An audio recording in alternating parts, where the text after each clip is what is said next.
yang pasti dapat dipahami oleh orang lain. Berikut ini adalah dasar-dasar membuat kultum yang saya pahami dari buku Bahasa Indonesia kelas 7. 1. Tentukan subjek yang akan dibahas. Kemudian buat judul yang menarik. Kedua, membuat kerangka bagian kultum. Setelah mendapat judul, itu dibagi menjadi 3. 1, 2, 3. Yang pertama diisi oleh pembuka.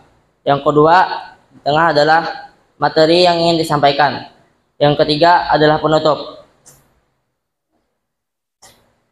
Langkah kedua, mencari data. Bisa membaca buku atau bertanya kepada teman ataupun orang tua. Langkah keempat, menata kalimat pada bagian paragraf pembuka, materi, dan penutup.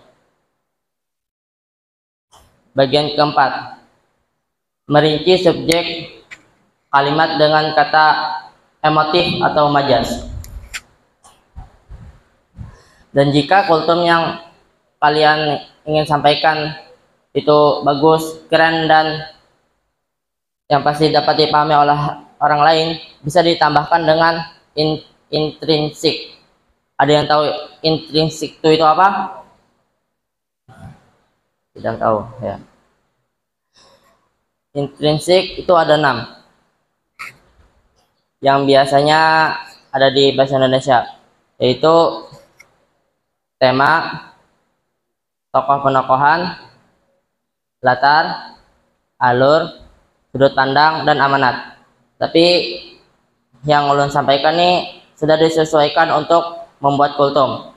Yang pertama, tema. Tema adalah sebuah ide dasar dari sebuah kultum yang ditentukan terlebih dahulu sebelum pengarang menulisnya. Kedua, latar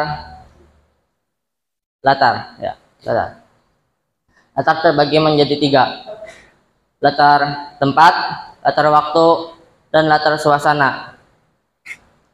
Latar tempat adalah tempat yang ditempati oleh si kultum yang biasanya di sini ya. Latar waktu adalah latar waktu kultum, yaitu subuh, zuhur, dan isya. Yang bagus adalah subuh. Subuh adalah waktu di mana rahmat Allah muncul, waktu yang dirahmati.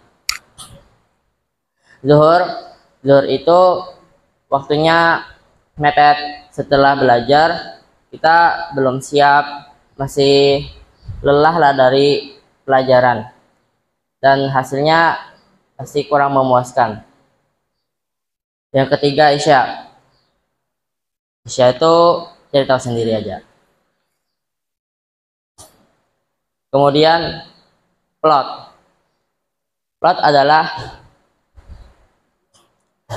pengenalan dari sebuah tema ataupun judul. Yang kedua dari plot itu adalah masalah yang ingin dibahas, entah itu masalah agama ataupun yang di sekitar perilakunya. Yang ketiga, resolusi atau solusi dari masalah tersebut. Yang keempat, alur adalah sebuah tali ide yang jika terlilit maka kacaulah kultum itu. Solusinya adalah jika ingin memotong tali yang terlilit, dan buanglah yang bagian yang tidak menyambung dari kultum itu. dan bisa juga menariknya. Menariknya itu tetap menambahkan hal yang kurang dan menambahkan hal yang untuk masuk hal yang kurang itu pada kultumnya. Kelima, sudut pandang. Sudut pandang adalah seseorang yang memandang seorang yang berkultum memandang jamaahnya, bisa melihat dari kanan ke kiri ataupun sebaliknya. Keenam, amanat. Amanat adalah sesuatu yang ingin disampaikan pada kultum tersebut. Dan ini adalah pengetahuan opsional. Pada bagian pembuka adalah tujuan pada materi atau bagian, dan bagian adalah isi atau materi yang ingin disampaikan.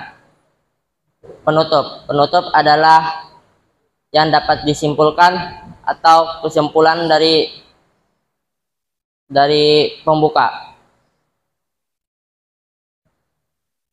Dan itu adalah langkah-langkah membuat kultum yang saya pahami dari buku Bahasa Indonesia kelas 7.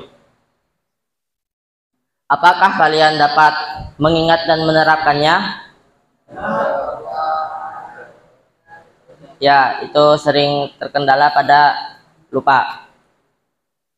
Saya ingin menyampaikan, ingatlah yang satu ini.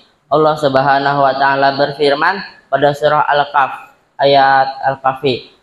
ayat 24, yang artinya, kecuali dengan mengatakan insya Allah, dan ingatlah kepada Tuhanmu apabila engkau lupa, dan katakanlah mudah-mudahan Tuhanku memberiku petunjuk kepadaku dan memberi petunjuk kepadaku agar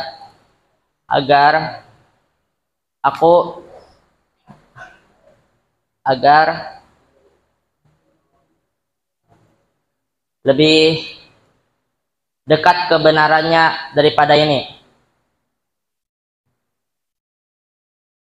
Mungkin sekiranya inilah yang dapat saya sampaikan. Wassalamualaikum warahmatullahi wabarakatuh.